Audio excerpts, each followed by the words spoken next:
제가 드리고 싶은 말씀은 우리 할머니 이야기, 우리 할머니 소송 이야기를 드리고 싶습니다. 그리고 그 할머니 소송 이야기가 상징하고 있는 게 무엇인가입니다.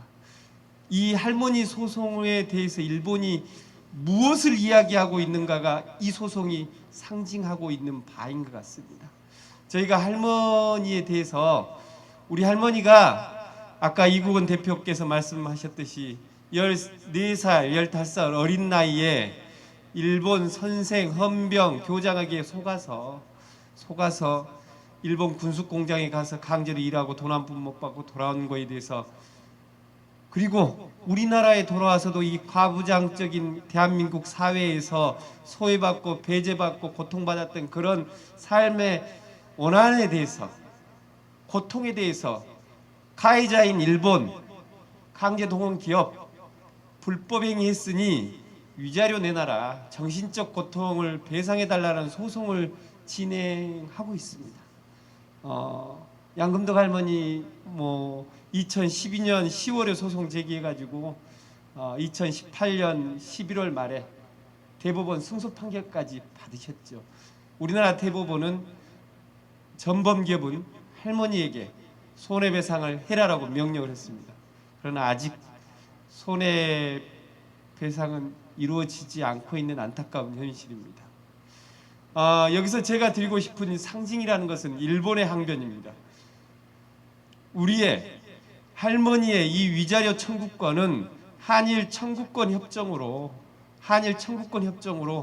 끝나버렸다, 이미 정리돼 버렸다라고 이야기하는 것이죠. 결국 일본이 쥐고 있는 무기라는 것은 한일 청구권 협정이라는 1965년 박정희 정권 때 이루어졌던 한일 양국 간의 국가 정상화를 위한 협상과 그 부속으로서의 청구권 협정인 것 같습니다. 한일 청구권 협정은 왜 했죠? 왜 했을까요? 그건 무엇이었을까요? 좀 뒤에 설명을 하겠지만 결국은 역사적, 저보다 역사를 다 잘 아시니까 저는 그냥 제가 아는 것만 조금 이야기하자면, 결국 해방 이후에 소련이 사회주의 혁명을 성공했고 그 이후로 중국도 사회주의 혁명이 성공됐죠. 미국이 판단해서 일본은 패망국이고 패전국이라서 전쟁 책임이 있어야 되는데, 미국이 생각했을 때 일본을 이렇게 패전국으로서 거세해버리고 나면, 평화국가로 만들어버리고 나면 결국 이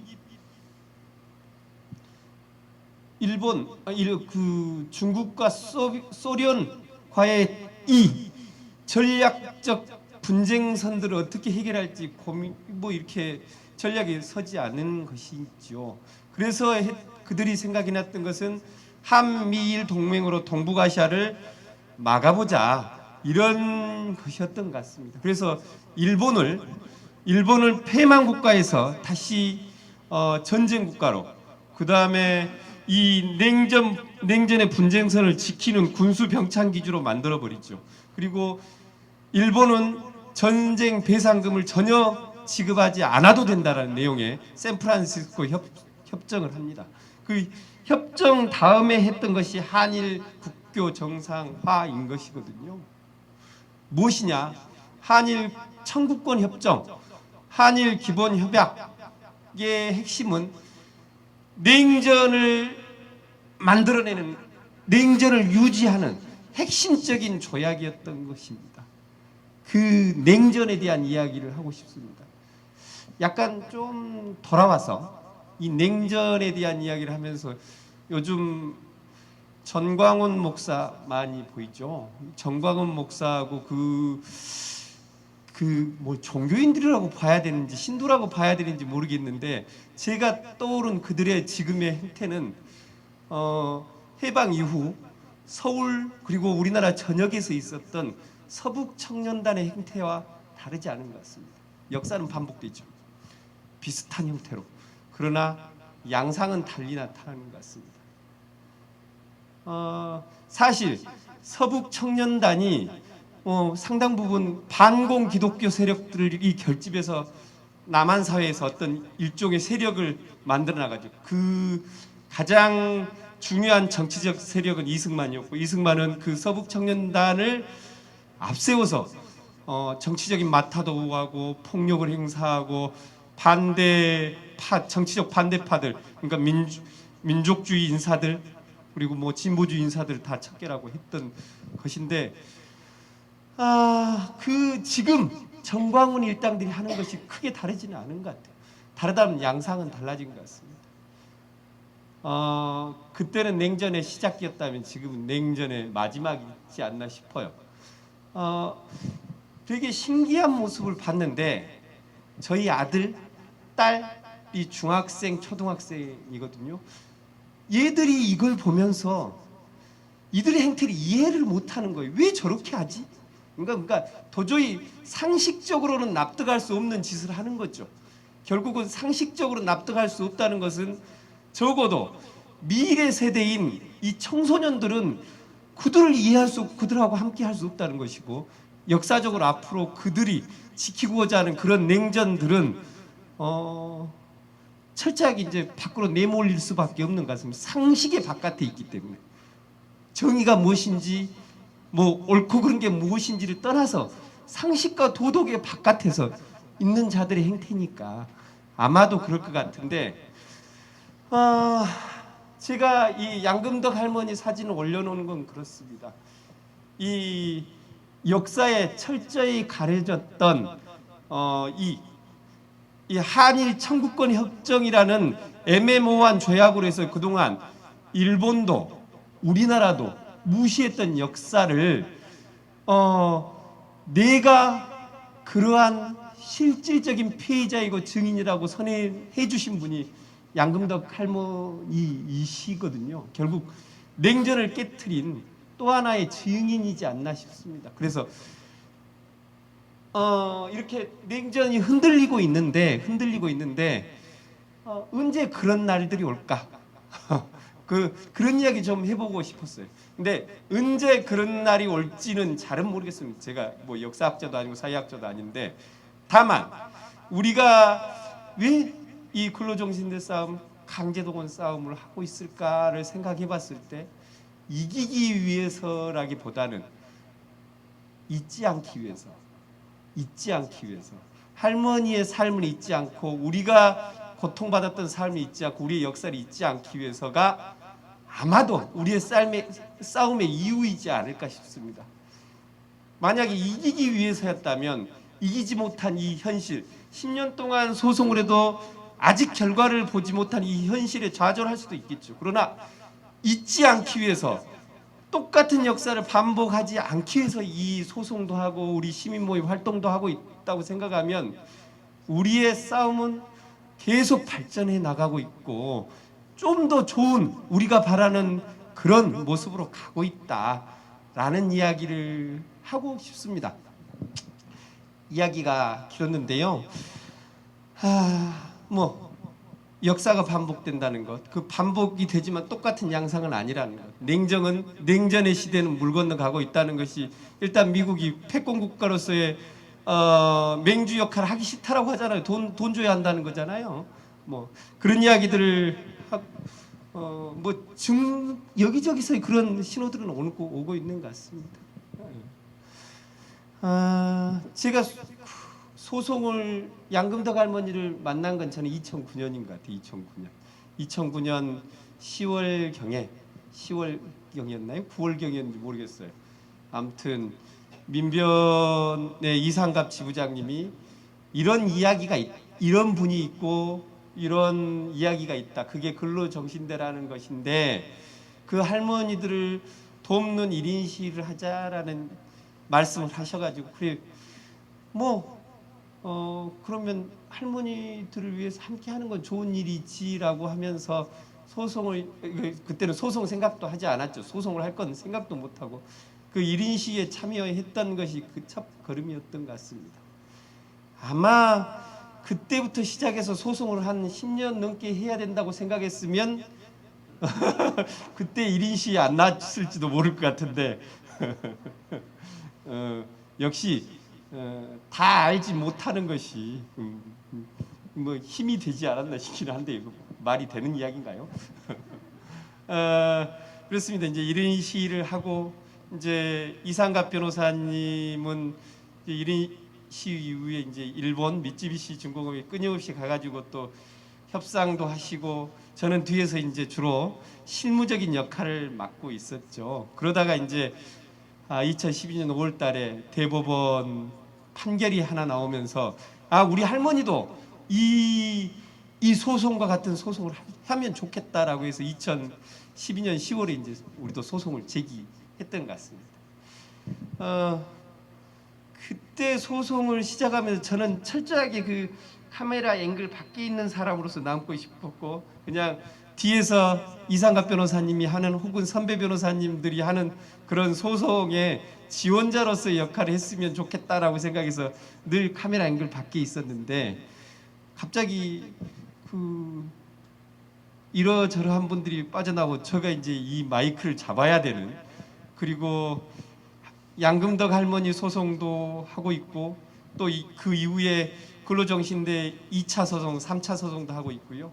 그리고 작년에는 55명의 원고들과 함께 강제동원 사건 또 소송 진행하고 있고 올 초에는 또 33분의 원고들과 함께 강제동원 2차 소송도 진행하고 있습니다. 이 소송이 이제 얼마나 더 걸릴까는 잘 모르겠어요. 결국은 이 문제는 우리나라 정부가 적극적으로 나서지 않으면 가해자인 일본이 이 문제를 해결하려고 나서지 않으면 해결되지 않을 것인데 아직은 아베 정부가 사실 인정을 하지 않고 있는 것이 가장 큰 문제이겠죠. 사죄를 하지 않고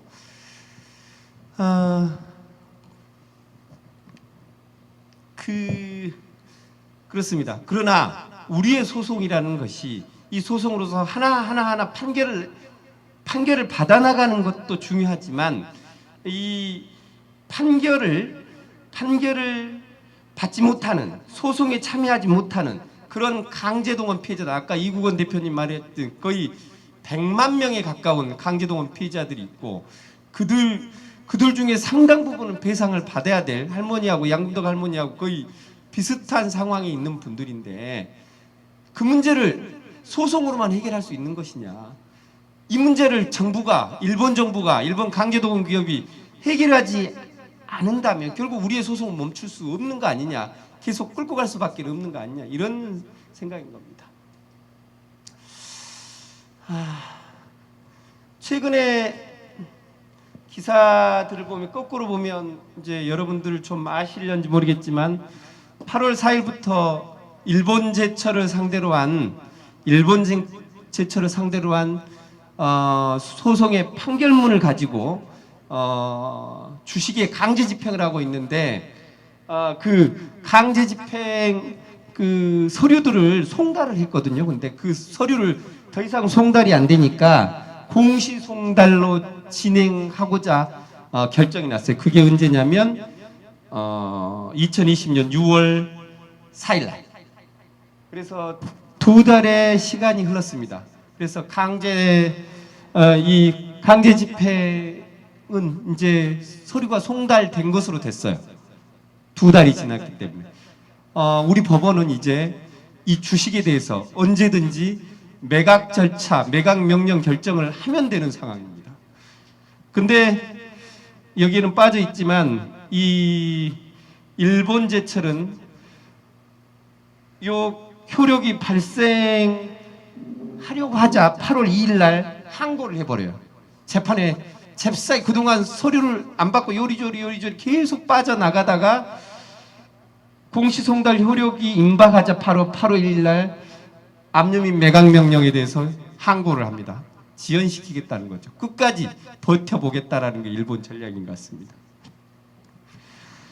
아베는 아직도 개헌에 대해서 국민투표하겠다고 본인 임기 중에 공약으로 삼고 있습니다. 개헌이 뭘까요?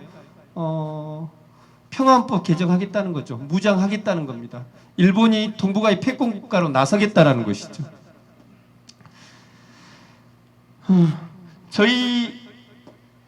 저희도 강제동원 1차 소송에 대해서 첫 재판을 시작했습니다. 여전히 우리 싸움은 계속되고 있는 상황이죠. 쭉 그전의 상황들은 최근 1년 사이에 있었던 일인데 가장 아팠던 것은 이동연 할머니께서 5월 달에 별세하시는 사건입니다. 우리 원고들이 아프지만 이 결과를 끝까지 기다려주지 못한 연세에 되신다는 거죠. 그 사이에 또 이용수 할머니 기자회견도 있었습니다. 만감이 교차하고 많은 고민을 하게 했던 사건이었죠. 우리나라는 지소미아 종료하겠다라고 이래저래 이야기하고 있는 상황입니다. 일본은 근대 문화유산 유네스코 등재해버렸습니다. 아무런 사죄를 할지 그 강제동원에 대한 기념이랄지 이런 것 조치 취하지 않았고요. 일본 정부와 우리나라 둘이 계속 평행선을 달리고 있는 상황인 것 같습니다. 문희상 법안은 재발의되어 있는 상황인데 지난번 재발의됐다가 회기가 끝나서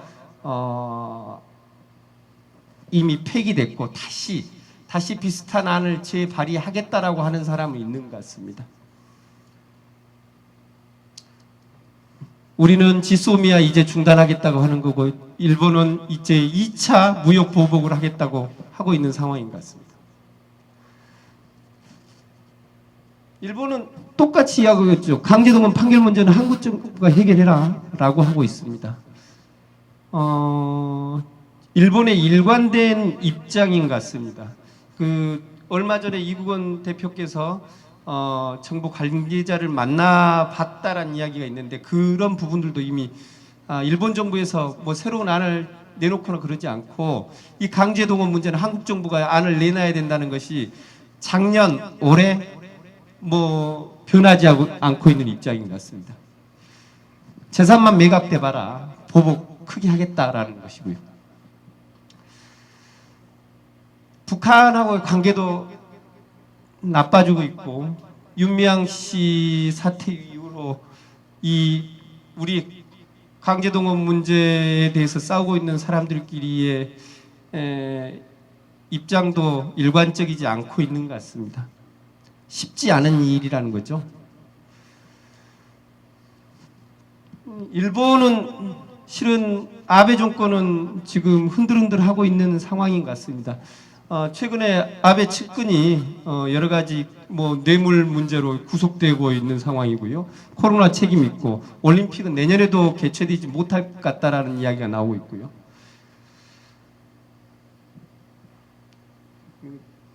미국도 만만치 않은 상황이죠. 넘어가겠습니다. 우리나라 상황 뭐 가장 크게 아픈 건 남북 관계인 것 같습니다. 우리 내부의 문제도 있는 것 같고 코로나 문제도 그대로 있는 것 같고.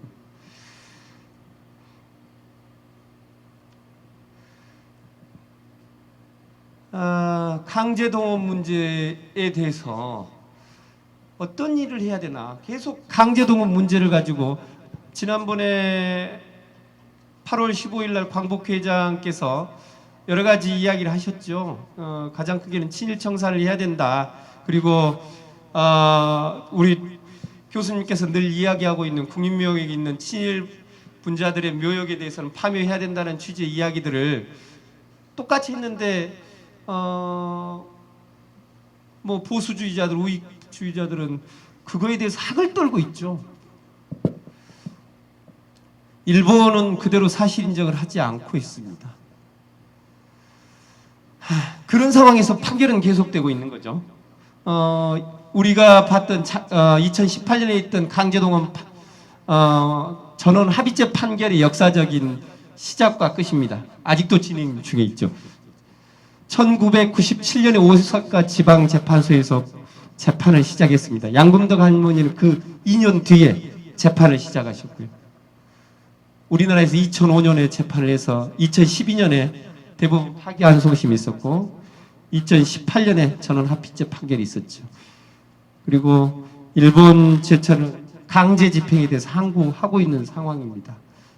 아직도 강제 동원의 문제는 이 판결에서도 계속되고 있다는 거죠. 역사적 문제로 정리된 것은 변론을 하고 이 판결에 있어서도 계속 항고를 한다는 것은 일본 쪽에서 받아들이지 못한다는 것이죠.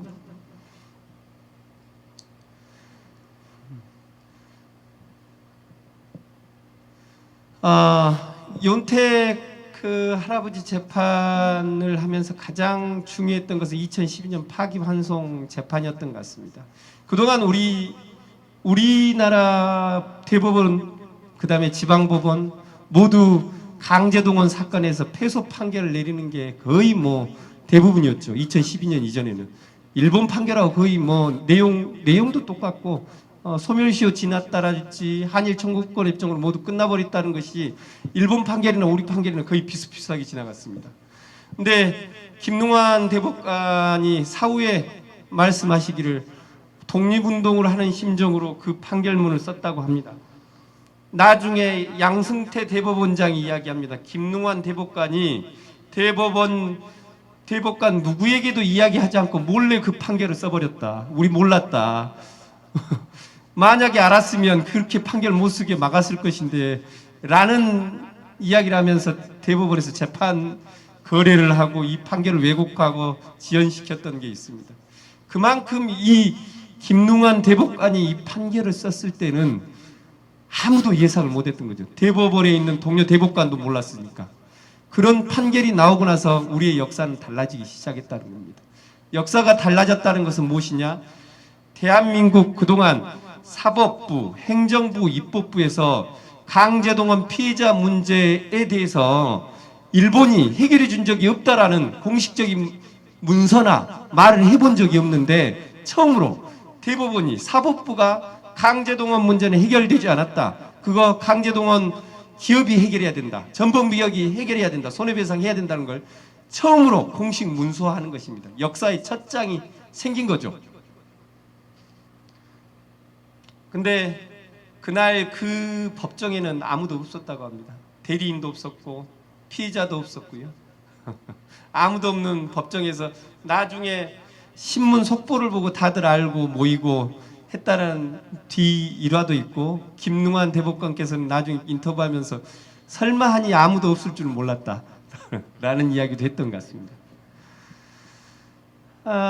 우리 할머니는 1999년 나고야 재판 기억나시나요?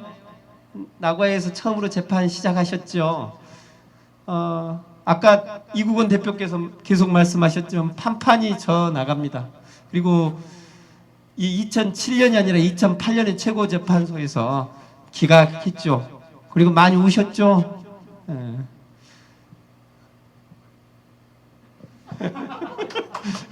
안 되나요? 터치스크린 아닌가?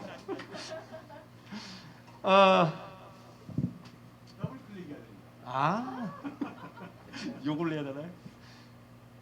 지금 우리 할머니는 우리나라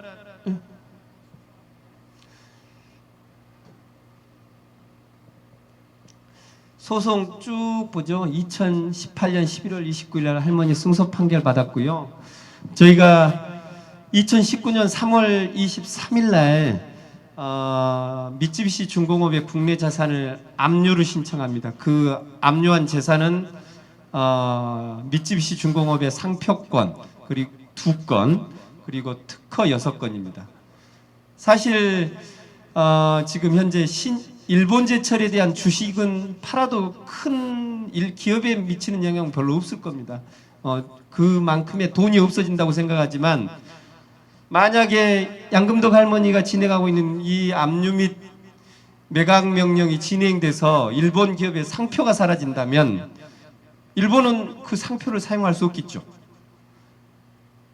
그리고 특허가 사라진다면, 특허권이 사라진다면, 그리고 일본이 현재 일본 미쯔비시 중공업이 우리나라에서 가동하고 있는 지원해서 물건도 팔고 용역을 팔고 있던 많은 화력발전소에 대해서 미쯔비시 중공업은 권리 행사를 못할 수 있습니다. 사실 그러니까 일본 제철의 매각 명령이 무서운 게 아니라 현재 양금덕 할머니가 하고 계신 이 매각명령이 훨씬 뜨겁고 강력한 것이죠. 기업의 존폐, 한국 내에서의 사업의 존폐까지도 영향을 줄 수 있는 매각명령입니다. 만약에 이거에 대해서 우리가 경매를 신청해버리고 그 경매한 물건을 우리가 모금운동을 해가지고 다 얼마에 사버린다면 일본 미쓰비시 중공업은 어떻게 될까요? 사업을 제대로 할 수 있을까요? 아무튼 그 앞으로 우리가 해야 될 운동 중에 하나가 될 수도 있는 것입니다. 근데 아직까지 그 우리 사건은 압류 및 매각명령 서류를 송달하고 있는 과정이에요. 송달하고 있는 과정을 작년 7월 23일 날, 7월 22일 날 매각명령 신청했으니까 1년 동안 송달했는데도 송달 안 받습니다. 여러 차례 송달했는데 송달 안 받습니다. 결국 지금은 우리도 똑같이 공시 송달, 그러니까 법원 게시판에다가 이거 송달 받아 가세요라고 하고 2달만 지나면 송달이 되는 걸로 하고, 그걸 이제 그 송달이 되는 기간 2달이 지나면 이제 우리 것도 매각명령 절차를 진행할 수 있게 되는 것이죠. 그게 얼마 남지 않은 것 같습니다. 이번 8월이면 그렇게 되지 않을까 싶기도 해요. 그것 때문에 일본은 지금 상당히 신경이 날카로워져 있는 것 같습니다.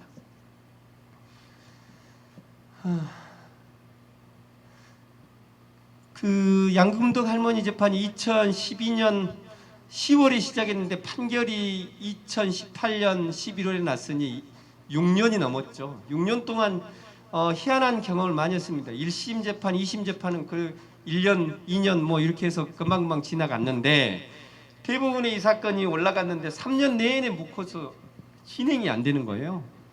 그 사이에서 저희 그때는 몰랐습니다. 우리 사법부가 설마 그랬을까라고 했는데, 재판 서류를 일본에 보내면 일본 사람들이 그걸 봤는데 서류에 저희가 번역 서류를 끼워서 보내거든요. 그러면 번역 서류가 3페이지하고 4페이지가 잘못 그 편철이 될 수도 있는 거잖아요. 그러면 바꿔서 그냥 보는데 아무 지장이 없어요.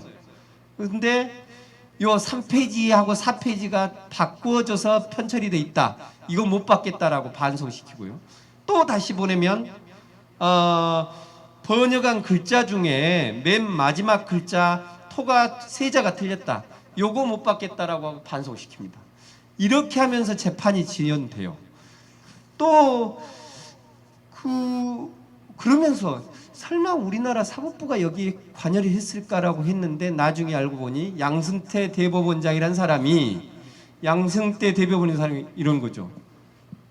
선거 전, 아까 그 이야기입니다. 김능환 대법관이 귀뚜님도 해주지 않아 전원 합의체 판결에서 판결을 못했다, 아주 강한 불만이 있다라는 것을 김앤장 변호사한테 이야기를 합니다. 이 김앤장 변호사는 법원 행정처와 청와대 외교부에 가가지고 이 재판 한번 뒤집을 수 있는 방법, 뒤집지 못하더라도 재판을 최대한 연장할 수 있는 방법이 무엇인지를 이야기를 하죠. 상의를 하고. 그래서 외교부가, 청와대가, 사법부가 그거에 대한 안을 준비를 하는 겁니다. 박근혜 대통령이 그래요. 이 판결이 확정되면 나라 망신이고 국격 송산이다라는 것이죠. 누구? 어느 나라 국격이 송산되죠? 할머니, 박근혜 대통령이 국격을 손상한다는데 그건 어느 나라인가요? 일본 국격이 손상되기 걱정된 거 아닌가요? 김앤장 변호사는 양승태를 직접 만나서 면담까지 합니다. 그때 양승태 대법원, 한일 관계 심각한 영향을 줄 수 있는데 결론이 적정한지 모르겠다, 내 최선을 다해보겠다, 이런 이야기를 하죠. 대법원에 재판이 올라가서 무려 3년, 4년 묵혀 있었던 그 과정은 이런 사법 거래의 과정이었습니다. 양승태 대법원장은 여기에 협조하면서 상고 법원 하나 만들어 주십시오라고 열심히 청와대에서 로비를 했죠. 그러나 이제 법조계에서 그런 상고 법원 필요 없다라고 해서 결국은 이 양승태와 청와대와 외교부와 김앤장이 이 뭐 사법 역모라고 해도 맞을 것 같은데, 제가 거래라고 하는 것은 아닐 것 같고요. 역사, 우리나라 대한민국 역사를 뒤집으려고 하는 시도였기 때문에 역모에 준해서 봐야 된다고 봅니다. 이런 자들이었습니다. 만약에 지난번 어느 강의 때도 촛불혁명이 없었으면 우리 할머니 재판이 어디로 갔을까 싶어요. 어떻게 됐을까 싶고. 역시 그러니까 할머니 소송을 살려내는데도 역사 문제를 잊지 않는데도 결국은 그 힘은 소송 자체에 있는 변호사의 글 몇 줄이 아니다. 이 역사를 이어주는 건 여러분들이 역사를 지켜줘야 올바른 사회를 만들고 올바른 투표를 하고 올바르게 정치적인 행동을 하고 했을 때 이 할머니 재판도 존중받을 수 있고 제대로 된 판결까지도 나올 수도 있다는 거죠. 결국은 그런 경험을 우리는 했던 것 같습니다. 우리 문제 아직 안 끝났는데 결국 이 우리 문제가 해결되는 실마리도 최종적으로 전국적으로 할머니가 소를 잡을 수 있는 날, 할머니가 잔치를 벌릴 수 있는 날도 그래야 오지 않을까 싶습니다. 우리 깨어있는 시민들이 올바르게 정치적인 행위를 하고 투표를 하고 올바른 사회운동을 해나가고 올바른 사람들을 지지해 나가고 올바른 행위에 대해서 응원했을 때 이 역사 문제도 그대로 해결되지 않을까, 할머니 손잡는 날도 오지 않을까 싶습니다. 그 법원에 가면 심리 불속행 기간이라는 게 있어요. 한 서류를 상고장을 내고 나서 2, 3개월 내까지 상대방이 답변서 안 내고 그러면 이제 바로 땡 쳐버리는 게 있거든요. 법원에서는 이 심리 불속행 기간을 도과시켜줘야 된다. 그러니까 초장에 그 이 재판이 문이 닫지 않도록 할머니들이 바로 승소할 수 없도록 여러 가지 또 지연되는 보고서를 쓰고 뭐 했던 흔적이 지금 최근 사법농단 재판에서 나오고 있습니다. 아까도 한일 관계에 대해서 있죠. 현재 WTO 제소해가지고 소송하고 있다는 것이고요. 일본 운동 불매는 뭐 성공적이라는 것, 그리고 일본 소재 부품 수출 규제는 일본 쪽에 오히려 타격이 되고 있다는 게 현재 양상인 것 같습니다. 재판 이야기를 하겠습니다. 아까 그 한일 청구권 협정에 대한 이야기인데 청구권 협정 이야기를 쭉쭉쭉쭉 하면서 이 이야기를 마무리 지어볼까 싶습니다. 우리 재판의 쟁점은 크게 두 가지였습니다. 크게 두 가지인데 하나는 무엇이었냐? 이미 일본에서 판결을 했다. 일본에서 판결했으면 문명국가에서 재판한 것을 우리나라에서 뒤집으면 안 된다라는 논리 하나와 두 번째는 이미 한일 청구권 협정으로 끝나버렸다라는 논리 둘이 있습니다. 첫 번째 PPT 하기 전에 첫 번째에 대한 답을 우리나라 그 대법원에서 명확하게 하고 있습니다. 일본에서 확정 판결이 있어서 할머니가 패소한 건 맞다. 그러나 그 일본 판결은 우리나라 법원에서 도저히 받아들일 수 없는 것이다 라는 게 요지입니다. 그 이유는 우리 헌법은 3.1운동의 전통과 그 다음에 대한민국 임시정부의 법통을 개성하도록 되어 있습니다. 그 이유는 무엇이냐? 식민지 지배를 적법하다고 인정하지 않고 그에 항거하는 3.1운동과 대한민국 임시정부의 법통을 개성했기 때문에 일본법은 아무리 정당하다고 하더라도 식민지 지배의 불법성을 인정하지 않고 있는 것에서 서 있다. 그렇다면 우리나라 헌법이 받아들일 수 없는 토대를 가지고 법적 토대를 가지고 헌법적 토대를 가지고 서 있는 이 법률을 가지고 재판하는 것은 우리 법원이 인정할 수 없다라는 것입니다. 그렇습니다. 일본은 그동안 여러 차례 한일 간 협상을 했을 때 식민지 불법성에 대해서 인정하라는 요구를 많이 받았습니다. 그러나 일본은 한 번도 인정하지 않았습니다. 을사조약 적법하다 라고 계속하면서 한일합방 적법하다, 이건 우리는 불법적이 없다. 그렇기 때문에 그 이후에 일본 법에 의해서 한반도를 통치하는 것은 아무런 문제가 없다라는 것을 전제로 그동안의 역사와 그동안의 재판을 해왔던 것이죠. 그러나 그거 인정할 수 없다는 것입니다. 우리는 일본의 식민지 지배는 불법이라고 선언하고 있고 그 불법임을 전제로 우리 헌법은 짜여져 있다는 것입니다. 우리 헌법 체계를 법원이 그대로 받아들여야 하기 때문에 이건 인정할 수 없다는 게 첫 번째 대법원의 논리였습니다.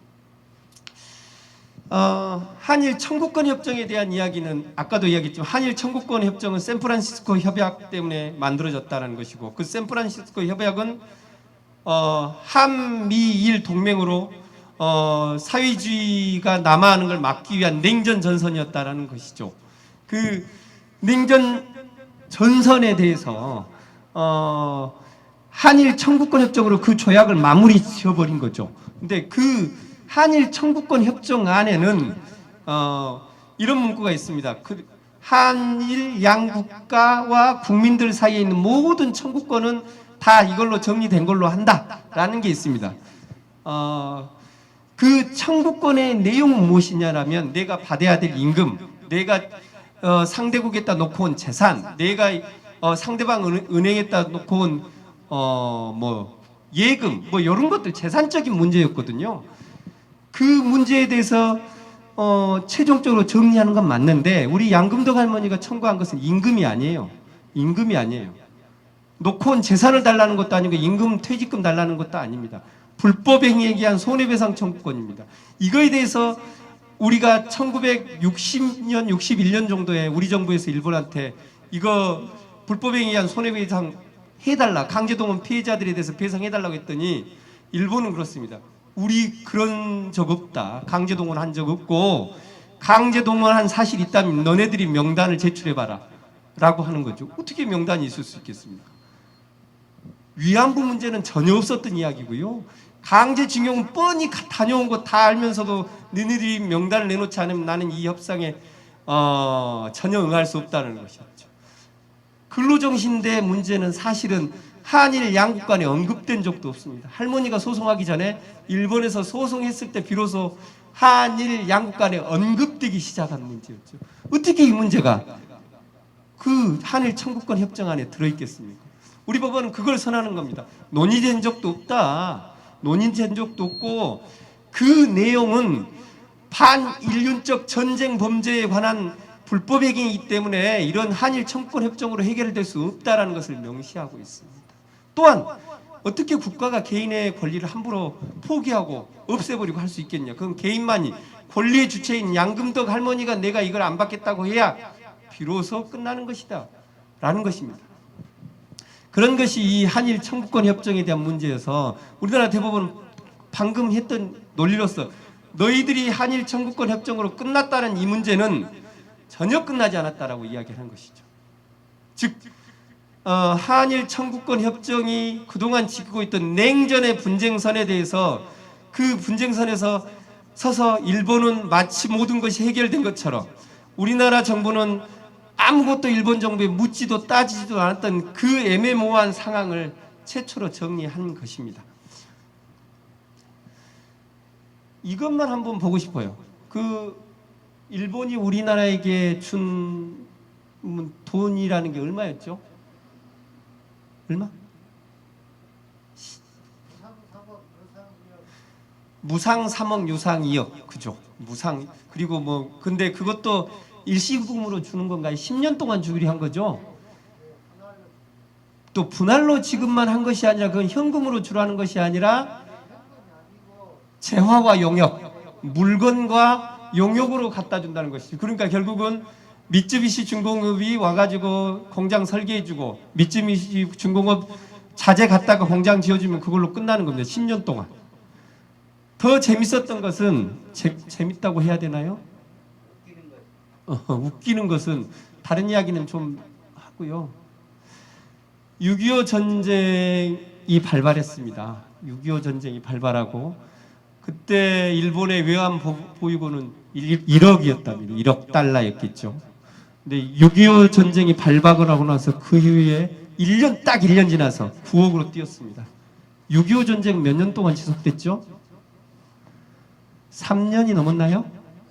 3년. 그렇다면 일본이 6.25 전쟁으로 벌어들인 외환은 어마어마했겠죠. 그 중에서 무상 3억, 유상 2억, 결국은 우리나라가 6.25 전쟁을 통해서 6.25 동란을 통해서 피를 흘렸던 대가를 일본이 가져가고 그 중에 일부를 한일 청구권 협정이라는 것으로 돌려갑니다. 우리한테 주는 것 같이 줬는데 그게 현금으로 돌아왔냐? 현금이 아니라 아까도 이야기했다시피 10년 동안의 경제 원조로서 재화 물품을 가져가는 거죠. 그러면서 다시 미쯔비시 중공업을 비롯한 일본 기업들은 영업을 하는 거죠. 영업을 했는데 그 다음 내용은 더 재밌습니다. 이거 하나만 보시죠. 이건 볼 때마다 화가 나던데 저희가 한일 청구권 협정을 제가 버린 도식 정도인데 냉전이죠. 일본 패전국가 처리를 포기하고 방공 동맹 산업과로 육성하기로 미국이 결정해버린 겁니다. 그리고 나서 샌프란시스코 협정이 1951년 6.25가 한창일 때 진행됩니다. 그리고 우리 한일협정 해라라고 이제 압력을 주죠. 왜냐하면 6.25 전쟁 수행해야 됐었으니까. 그리고 1965년에는 미국이 베트남 전쟁을 수행해야 되니까. 결국 위안부 등 전쟁 범죄는 이 내용에서 아무것도 해결되지 않습니다. 한국, 중국, 대만 피해 국가들은 이 협상 당사자에서 다 제외됩니다. 그리고 일본 같은 경우는 이 샌프란시스코 협상 이후로 그다음에 전범 기업이 막 찢어졌었는데 다시 다 모아가지고 미쯔비시 중공업으로 다시 태어나죠. 전범인 아베 할아버지도 이때 다시 정치권으로 복귀합니다. 이게 전쟁으로 배상해야 될 전쟁 배상금을 결국은 일본의 경제회복기금으로 쓰고 그 경제회복기금으로 써서 두 전쟁을 수행하게 된 거죠. 6.25 전쟁과 베트남 전쟁. 이게 이 냉전의 핵심이 됐던 것 같습니다. 한일 청구협정 반대 투쟁은 너무 잘 아시죠. 이때 처음으로 또 인혁당 사건이라는 조직 사건을 하나 터뜨립니다. 이 1961년 8월날 박정희가 딱 등장하자마자 편지를 쓰죠. 극히 영광으로 생각합니다라고 편지를 쓰면서부터 이 한일 청구권 협정의 재협상이 탄력을 받기 시작하는 거죠. 결국은 제가 드리고 싶은 말씀은 그렇습니다. 이 한일 청구권 협정이 문제가 되는 것은 일본만의 문제는 아닙니다. 일본은 무상 3억, 유상 2억 원을 주는 것을 모든 것을 해결했다고 주장하는데 우리 정부도 우리 외교부도 그동안 이 입장에 대해서 아무런 문제 제기를 하지 않고 그동안 쭉 왔다는 거죠. 지금 문재인 정부도 과연 이 한일 청구권 협정으로 강제동 피해자 문제는 해결되지 않았다라고 단언할 수 있는 건지 모르겠어요. 모르겠어요. 정치적 수사인지는 모르겠지만 대법원 판결을 존중하자라는 표현만 썼지 이 직접적인 표현을 하지 않습니다. 제가 생각하는 건 그렇습니다. 물론 일본에게 당당히 요구해서 사실 인정하고 사죄해라 이것도 매우 중요하지만 그동안 이 한일 청구권 협정에 따라서 할머니들 문제 해결하지 않고 있는 외교부 그 책임 그 재판거리 했던 당사자들, 청와대 당사자들, 외교부 당사자들 누구 한 명 책임진 사람이 없는 것 같습니다. 그때도 없었고요. 지금도 없었습니다. 오직 재판을 했던 것은 판사들만인 것 같아요. 근데 오직 판사들의 오롯이 책임이었는지도 모르겠습니다. 판사를 옹호하기 위한 이야기가 아니라 사실은 그동안의 외교를 이런 식으로 망가뜨려 놓은 사람들이 분명히 있었을 텐데 그 사람들은 미안하다는 이야기는 해야 되는 거 아닌가? 잘못했다는 이야기는 해야 되는 거 아닌가? 적어도 오지로 발령을 한번 내야 되는 거 아닌가? 일본 아태 책임졌던 외교부 담당 직원들은 우간다는 어디로 좀 갔다 와야 되는 거 아니에요? 잘못했으니까. 드리고 싶은 말씀은 그렇습니다. 개인에 대한 공격이 아니라 결국 우리의 외교에 대해서도 자기 반성이 필요하다는 것이죠. 그것도 현 정권도 그 책임을 이제 몰라야 나는 내가 한 거 아니야라고 할 수는 없다는 것이죠. 그런 식으로 잘못한 사람들은 책임은 어떤 식으로든 상징적으로 줘야 되지 않을까. 그게 새로운 역사의 시작일 건데 라는 이야기 드리고 싶고, 마지막 딱 드리고 싶은 이야기는 그렇습니다. 제가 할머니하고 이 소송을 하고 있는 이유는 하나입니다. 할머니 소잡날 만들어 드리기 위해서. 두 번째는 사실은 이런 불행한 역사가 반복되지 않기 위해서입니다. 중요한 것은 우리 동북아시아가 평화로워져야 된다는 것입니다. 일본하고 싸우는 게 목표는 아닐 것 같아요. 일본하고 싸워서 이겨서 뭐 할 겁니까? 싸우면 한 대라도 맞는 사람은 양 당사자 중에 둘 똑같은 거 아니에요? 전쟁을 다시 바라는 건 아니잖아요, 우리가. 평화적인 한국과 일본이 궁극적으로 나가야 될 것은 동북아 평화 세상을 어떻게 만들어야 되는가에 대한 고민도 많이 필요한 것 같습니다. 그게 할머니가 이 싸움을 이끌어 오신 건 일본 어떻게 망해라 이런 거 아니잖아요, 그죠? 우리도 그런 느낌을 좀 가져야 된다고 생각하는데, 그 최근에 저는 이제 잘은 모르지만 최근에 많은 학자들이 세계적인 학자들이 이제 미국의 패권 시대가 간 것 같다. 그리고 경제의 중심, 문화의 중심이 동북아시아로 옮겨올 것 같다라고 이야기하는데, 이 옮겨옴의 가장 기본은 결국은 우리 동북아시아의 평화가 아닌가 싶습니다. 그 평화의 가장 기본은 할머니를 괴롭혔던 그 전쟁을 없애는 거지 않을까 싶은데요. 아마 그런 관점을 우리도 계속 이어나가야 되지 않을까 싶고, 우리 이고은 대표님이나 시민 모임에서 만들어 가려고 하는 역사 도서관이랄지 뭐 이런 것들도 그런 거에 단초가 되지 않을까 싶습니다. 긴 시간 감사합니다.